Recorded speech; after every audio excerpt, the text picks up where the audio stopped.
Welcome back to the EQ Video Tip. I'm your host, Eric Forsetter. Today we have an amazing show for you, and it's a double feature. 2 episodes on a great topic. Let's jump into some of the goals of EQ Video Tip before we get started.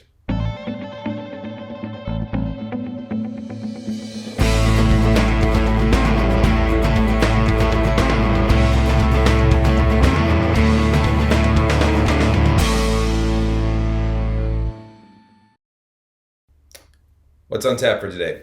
We're going to talk about how compassion builds better companies. And this comes from a speech given by Jeff Weiner, the CEO of LinkedIn. Let's jump in and find out what Jeff has to tell us.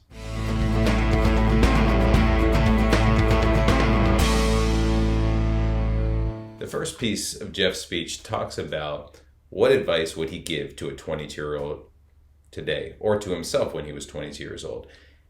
And the thing he talks about is that he wasn't compassionate at 22. In fact, he wasn't even at 25 or 28. It wasn't until later in his career did he realize the importance of it. And if it weren't for learning the value and meaning behind compassion, he probably wouldn't have advanced to the CEO stage and the success that he did.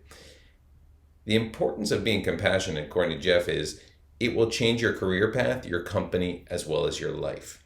And what happened for him was he read the book, The Art of Happiness, which is the teachings of the Dalai Lama. And he learned there the difference between empathy and compassion. So let's review the differences. Empathy is feeling what another person is going through. But compassion is putting yourselves in the shoes of another person and seeing the world through their lens for the sake of alleviating their suffering. He gives a great example. Say you're walking on a trail and you come across a person who is being crushed by a boulder. An empathetic person or an empathetic response would be to feel that same sense of crushing, suffocation, and feeling helpless. However, the compassionate response would be recognize that that person is in pain and do everything in your power to remove the boulder and alleviate their suffering. Putting it another way, compassion is empathy plus action. So remember, have empathy, but turn that into compassion.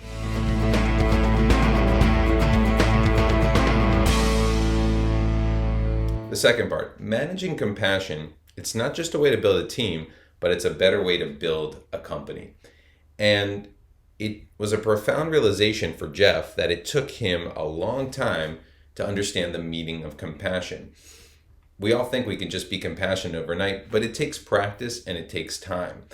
As an example for him, he had a journalist describe him as wielding a fierce intelligence as a blunt instrument. Sounds pretty flattering at first, but it really wasn't. In fact, Jeff says he wasn't a yeller, but he was intense. In a meeting, if he didn't understand something, he'd barrage his team with questions. He'd listen with the intent to reply, but not seek to understand and really go after people. And what he did frustrated people, and they didn't want to work with him. But over time, he realized how unproductive this approach was. And rather than inspiring and lifting up people, it was a good way to shut them down. What he focused on was listening, understanding how to listen to people, but then be in their shoes as well to start understanding that compassion portion.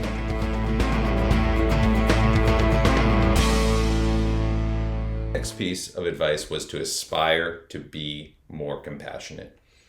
Sounds easy, but it's hard to do, and he even admitted it. Jeff vowed that he was going to manage people, and if he was going to manage people, he had to be more compassionate. What did that mean? It meant pausing when talking to people.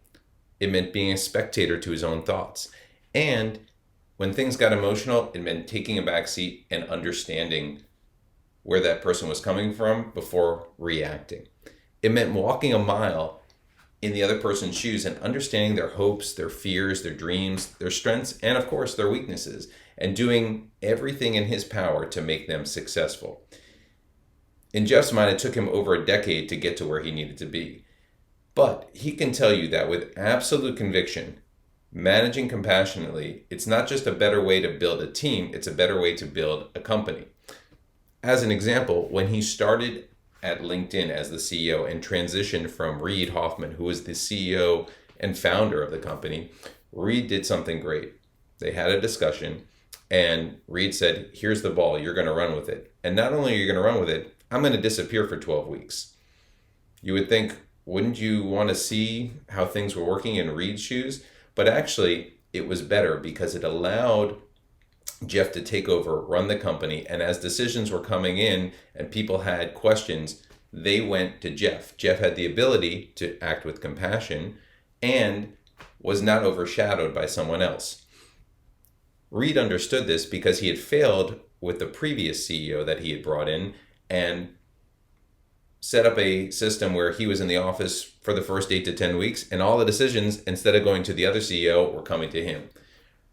Reid recognized this and acted compassionately because he understood that walking in a new CEO's shoes, that person had to be in charge. Think about how you can be compassionate with someone that you're working with or someone that you're managing to help you aspire to be more compassionate.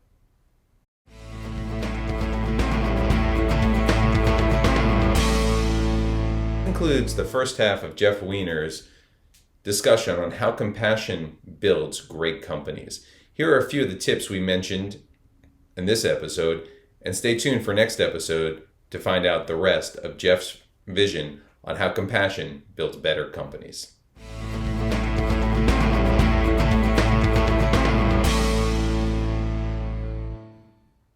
So that concludes our EQ video tip for today. Try incorporating some of these tips into your daily routine. But remember, use what works best for you and personalize it for yourself. Thank you always to our great research team for providing us with some great tips today. As always on EQ Video Tip, we want to end with gratitude. So thank you for watching. We really appreciate it. Here are some resources that you can use if you want more information on EQ going forward. Thank you again, and we look forward to seeing you in the next episode. Thank you.